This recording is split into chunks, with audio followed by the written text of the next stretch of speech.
గౌతమ్ కృష్ణ నవల 10వ భాగం. రచన Shrimati Sheikh Suraiya, wife of M Y Narayana. చదువుతున్నది భావరాజు పద్మిని. సరే భయ్యా, నువ్వు గొప్పింటి వాడివని నా 6th సెన్స్ చెబుతోంది. సరే, ఇప్పుడు నువ్వు మీ స్వంత ఊరికి ఎందుకు వెళ్తున్నావు? అక్కడ ఎంతకాలం ఉంటావు అన్నాడు వాడు. వాడికి ఏదో ఒకటి మాట్లాడడం అలవాటు కాబోలు అనుకున్నాడు గౌతమ్. నో, నేను గొప్పింటి వాడిని కాదు, గొప్పవాడిని కాదు అన్నాడు గౌతమ్. చూడు భయ్యా, నువ్వు మామూలు మనిషివైతే ట్రైన్లో అంతసేపు మొహమాటంగా నిలబడి ఉండేవాడివి కాదు. ఎవరినో ఒకరిని తోసేసి సీటు సాధించుకునేవాడివి అన్నాడు ఓ గొప్ప ఫిలాసఫీ చెబుతున్నట్లుగా. సడన్గా మాట్లాడడం ఆపేసి ఏదో ఆలోచనలో పడ్డాడు. హఠాత్తుగా ముందుకు జరిగి గౌతమ్ మోకాళ్ల మీద తన చేతులు చాపి కూర్చున్నాడు. భయ్యా, నన్ను నీతో వైజాగ్కి తీసుకువెళ్ళిపోవా? నీకు అన్ని పనులు చేసి పెడతాను. ఏదో పని చేసి నా అన్నం నేనే సంపాదించుకుంటాను. నువ్వు జీతం ఇవ్వనక్కర్లేదు. ప్లీజ్ నన్ను వైజాగ్ తీసుకెళ్ళిపోవా? వాడి కళ్ళల్లో నిజాయితీ నిండిపోయి ఉంది. అరే, ఇదేమిటి? ఇక్కడ ఇంతమందితో హ్యాపీగా వ్యాపారం చేస్తున్నావు కదా, ఇంకా ప్రాబ్లం ఏమిటి? గౌతమ్కి వాడి మాటలు అర్థం కాక అడిగేశాడు. భయ్యా, ఇక్కడ హ్యాపీగా వ్యాపారం చేస్తున్నాను అనుకుంటున్నావా? కాదు, ఈ ప్యాసింజర్లు ఉన్నారే, వీళ్ళంతా పాపం ఉదయాన్నే ఇంట్లో 4 గంటలకి బయలుదేరితే మళ్ళీ రాత్రి 9 గంటలకి ఇల్లు చేరతారు. వాళ్ళకి కావలసినవి కొనుక్కోవడానికి టైం ఉండదు. అందుకని నేను ఈ ట్రైన్తో పాటు బయలుదేరి వాళ్ళ దగ్గర లిస్ట్ రాయించుకుని మళ్ళీ 4 రోజులకు ఈ ట్రైన్లోనే వాళ్ళకి అందిస్తాను. అట్నుంచి ఇటు, ఇట్నుంచి అటు. ఈ ట్రైన్లో ప్యాసింజర్స్కి నేను ఒక మొబైల్ షాప్ని అన్నమాట. అందుకు వీళ్ళు నాకు కమిషన్ ఇస్తారు. బాగానే ఉందిగా, నీకు నీ సొంత సంపాదన ఉంది, ఇంకేంటి నీ ప్రాబ్లం అన్నాడు గౌతమ్. అవును భయ్యా, నిజమే, సొంత సంపాదన ఉంది, దాంతోపాటు 24 గంటల కష్టము ఉంది. నా సంపాదనలో సగానికి పైగా భాయికి చెల్లించాలి. పైగా వాళ్ళకి అడిగినవన్నీ సప్లై చెయ్యాలి. వాడి మొహంలో ఆవేశం, రోషం తన్నుకొచ్చాయి. భాయికి ఇవ్వాలా? ఎందుకు? ఇది నీ సొంతంగా చేసుకుంటున్న వ్యాపారం కాదా? ఇందులో అతనికెందుకు వాటా ఇవ్వాలి?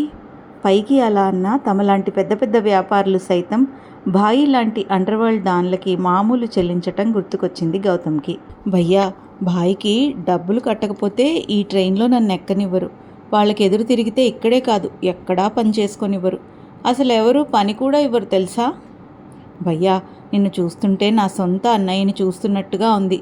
నేను నీకు ఎలాంటి ఇబ్బంది రానివ్వను. నన్ను నీతో తీసుకెళ్ళు భయ్యా. వాడి గొంతులో బాధ, ఆశ రెండూ కలిసిపోయి ఉన్నాయి. వాడి మాటలకి ఏం సమాధానం చెప్పాలో అర్థం కాలేదు గౌతమ్కి. అదేంటి, నీకు ఇక్కడ ఉండడం ఇష్టం లేకపోతే ఇక్కడి నుండి నువ్వే వెళ్ళిపోవచ్చుగా, లేకపోతే ఢిల్లీలోనే ఇంకో పని చేసుకోవచ్చుగా అన్నాడు గౌతమ్. అయ్యో, నీకు తెలీదు, ఇక్కడి నుండి వెళ్తే ఎంతో దూరంగా వెళ్ళిపోవాలి. భాయ్ దగ్గర పని చేశాక ఇంకెక్కడికి వెళ్ళినా వాళ్ళు ఒప్పుకోరు.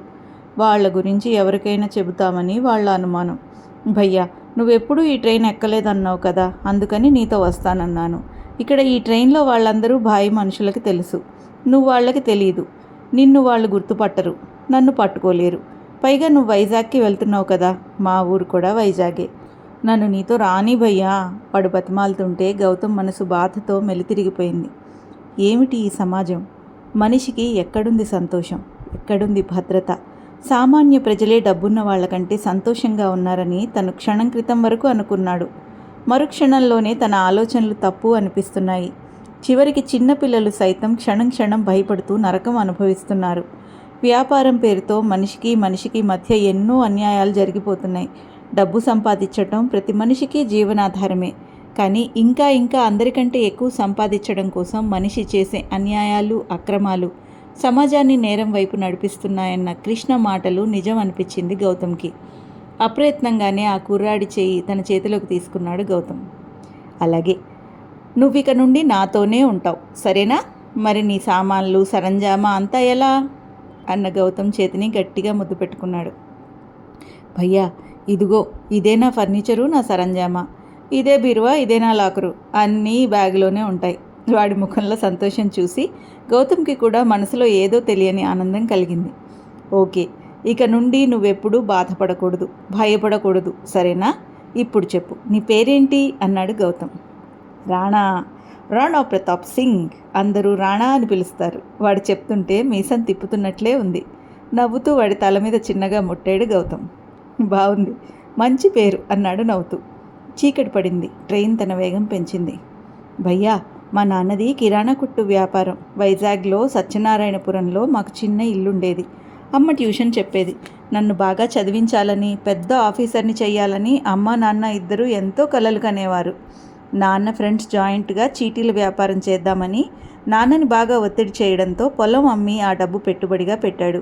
మా నాన్నకి తెలియకుండా ఆయన స్నేహితులు డబ్బులన్నీ సొంతానికి వాడుకుని పబ్లిక్ దగ్గర వసూలు చేసిన డబ్బులు అన్నీ కాజేసి వాడుకుని వెళ్ళిపోయారు. చివరికి బాధ్యత అంతా మా నాన్న మీద పడింది. ప్రజల సొమ్మంతా మా నాన్న దుర్వినియోగం చేశాడని అందరూ కలిసి మా నాన్న మీద నిందలు మోపారు.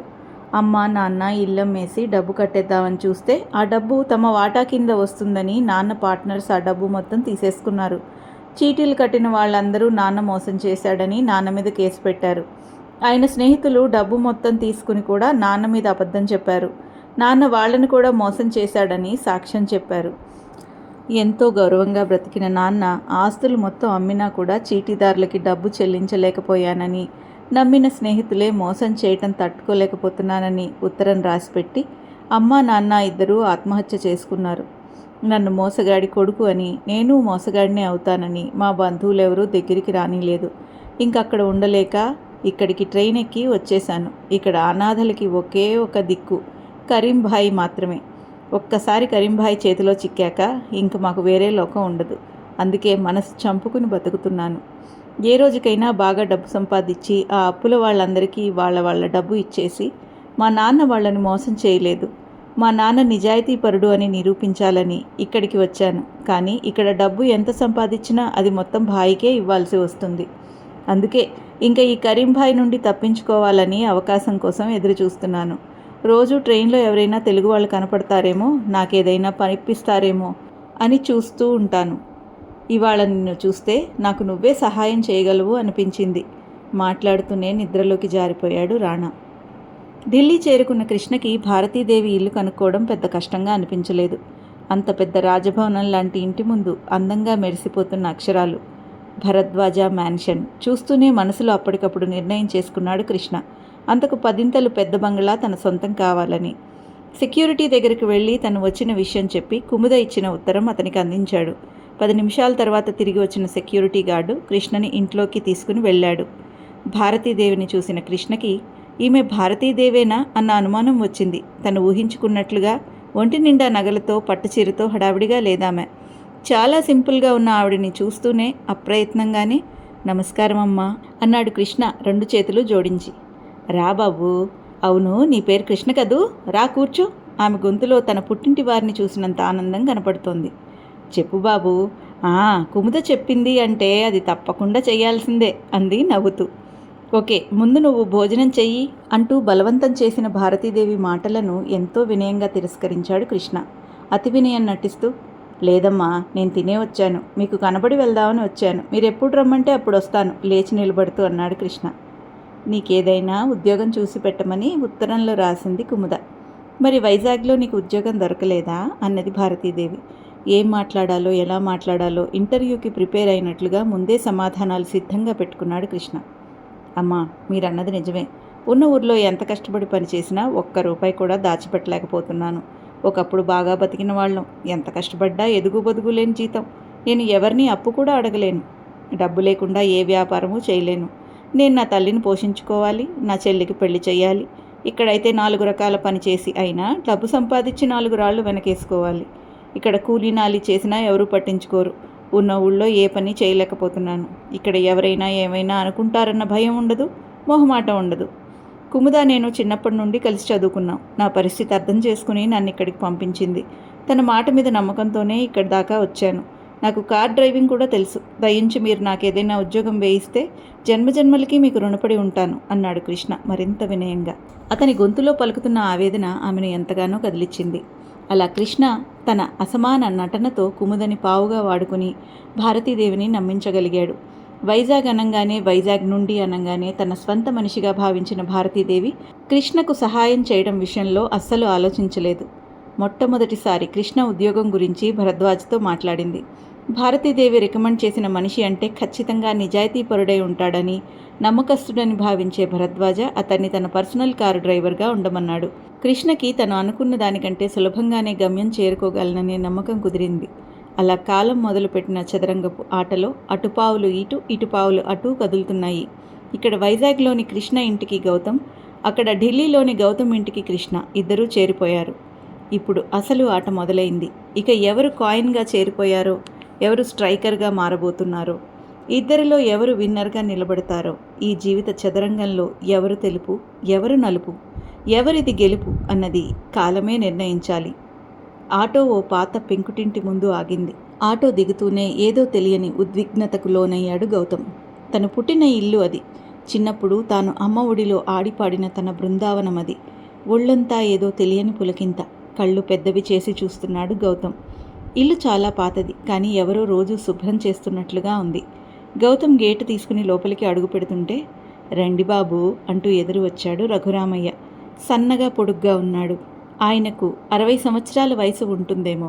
పూర్తిగా నెరిసిన తెల్లని జుట్టు, ఇస్త్రీ బట్టలు అలవాటు లేనట్లుగా ముడతలు పడిన ప్యాంటు, చొక్కా, కాళ్లకి హవాయి చెప్పులు, మెడలో వేలాడుతున్న దారం చుట్టిన పెన్ను. ఆయన్ని చూడగానే తాతయ్య చెప్పిన రఘురామయ్య పాత్రధారి ఇతనే కాబోలు అనుకున్నాడు గౌతమ్. అమ్మ ఈయనకు తన గురించి చెప్పేసిందేమో అన్న అనుమానం వచ్చింది గౌతమ్కి.